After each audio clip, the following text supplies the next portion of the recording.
Hi guys welcome back to my new video. So ఇవాళైతే నేను మా అన్నయ్య కలిసి రాజాసాబ్ మూవీకి వెళ్దామని ఫిక్స్ అయ్యాం. మేము ఆ రివ్యూస్ చూసాక కూడా మళ్ళీ అదే మూవీకి వెళ్దామని ఫిక్స్ అయ్యాను. ఇక టిఫిన్ చేయకుండా టైం లేదని మెట్రో ఎక్కి దిల్షన్లో ఉన్న మెగా థియేటర్కి అయితే వచ్చేసాము. మేమైతే 150 పెట్టి టికెట్ తీసుకున్నాము. అండ్ వాడు అర్ధగంట అయితే బ్రేక్లు వేసాక మూవీ స్టార్ట్ చేశాడు. ఫస్ట్ హాఫ్ అయితే డీసెంట్గానే అనిపించింది ఫైట్లు అవన్నీ చూసాక. ఇంతలోనే ఇంటర్మిషన్ అయితే వచ్చేసింది. ఇక మేము మార్నింగ్ కూడా ఏం తినలేదని ఇంటర్వ్యూలో అయితే గట్టినే తెచ్చుకున్నాము తిన్నీకి. సెకండ్ హాఫ్లో సప్తగిరి గారితో కామెడీ అయితే మంచిగా టైం పాస్ అయింది. అండ్ ప్రభాస్ గారు వాళ్ళ తాత గెటప్లోకి వెళ్ళాకైతే ఫైట్ బాగుంది. అండ్ మూవీ వచ్చేసి మొత్తం హిప్నోటిజం మీదే డిపెండెంట్ అయి ఉంది. ఇక లాస్ట్ ఫైట్లో అయితే వాళ్ళ తాతను ఓడించడానికి ప్రభాస్ గారు వాళ్ళ నాన్నమ్మ హెల్ప్తోని కాలచక్రాలను అదుపులో తెచ్చుకొని వాళ్ళ తాతను అయితే ఓడిస్తాడు.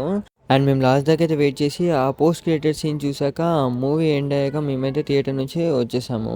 ఇక బయటకైతే వచ్చాక చెరుకు రసం తాగేసి మళ్ళీ మెట్రోలో రిటర్న్ వెళ్దామని టికెట్ అయితే తీసుకొని మెట్రో ఎక్కేసాము. ఇవాళకి ఇంతే. Do subscribe. Bye bye.